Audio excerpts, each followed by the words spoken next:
KCET entrance examination എഴുതുന്നത് mandatory ആണോ? KCET exam എഴുതിയാൽ മാത്രമേ BSc നഴ്സിംഗിന് അഡ്മിഷൻ കിട്ടത്തുള്ളൂ? അതുപോലെ തന്നെ KCET എക്സാം എഴുതാതെ നമ്മൾ അഡ്മിഷൻ എടുക്കുകയാണെന്നുണ്ടെങ്കിൽ സർട്ടിഫിക്കറ്റിന് വാല്യൂ കുറയോ?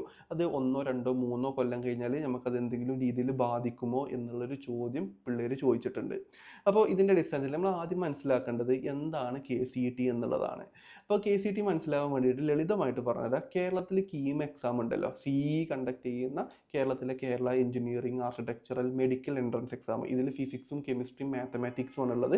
ഇത് എഴുതുകയാണെന്നുണ്ടെങ്കിൽ നമുക്ക് ഫാർമസിക്കും എഞ്ചിനീയറിംഗിനും അഡ്മിഷൻ കിട്ടും.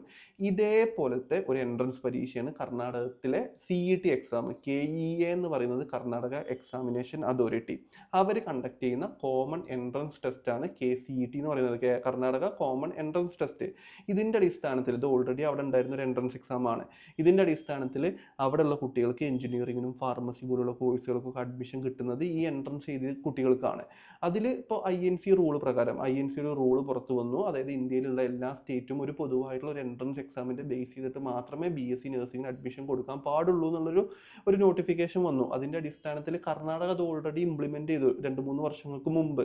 അതായത് അവിടെ ഓൾറെഡി എന്തുണ്ട്, എൻട്രൻസ് എക്സാം ഉണ്ട്, അതിൽ നഴ്സിംഗ് കൂടെ ആഡ് ചെയ്തു. അപ്പോൾ ബയോളജി എക്സാം എഴുതുന്ന കുട്ടികൾ ഉണ്ടെന്നുണ്ടെങ്കിൽ, ഫിസിക്സും കെമിസ്ട്രിയും ബയോളജി എഴുതുന്ന കുട്ടികളാണെന്നുണ്ടെങ്കിൽ BSc നഴ്സിംഗ് പഠിക്കാൻ പറ്റും. കേരളത്തിൽ കഴിഞ്ഞ വർഷം LBS വഴി തന്നെയാണ്, അതായത് +2 മാർക്കിൻ്റെ അടിസ്ഥാനത്തിൽ തന്നെയാണ് BSc നഴ്സിംഗിന് അഡ്മിഷൻ പ്രൊവൈഡ് ചെയ്തത്. അപ്പോൾ KCET എന്ന് പറയുന്നത് ഒരു എൻട്രൻസ് ടെസ്റ്റ് മാത്രമാണ്. അതും നമ്മുടെ സർട്ടിഫിക്കറ്റും തമ്മിലൊരു ബന്ധമല്ല.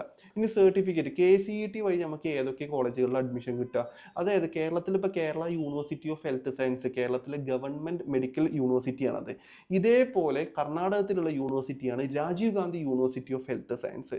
ഈ Rajiv Gandhi university of health സയൻസിൻ്റെ അണ്ടറിൽ ഒരുപാട് സ്റ്റേറ്റ് ഗവൺമെൻറ് നഴ്സിംഗ് കോളേജുകളുണ്ട്. അവിടെ നമ്മുടെ കേരളത്തിലുള്ള കുട്ടികൾക്കോ മറ്റുള്ള സ്റ്റേറ്റുകളിലുള്ള കുട്ടികൾക്കോ അഡ്മിഷൻ കിട്ടില്ല. അത് 100% കന്നഡ കുട്ടികൾക്ക് മാത്രമേ ഗവൺമെൻറ് സ്ഥാപനങ്ങളിൽ അഡ്മിഷൻ കിട്ടത്തുള്ളൂ.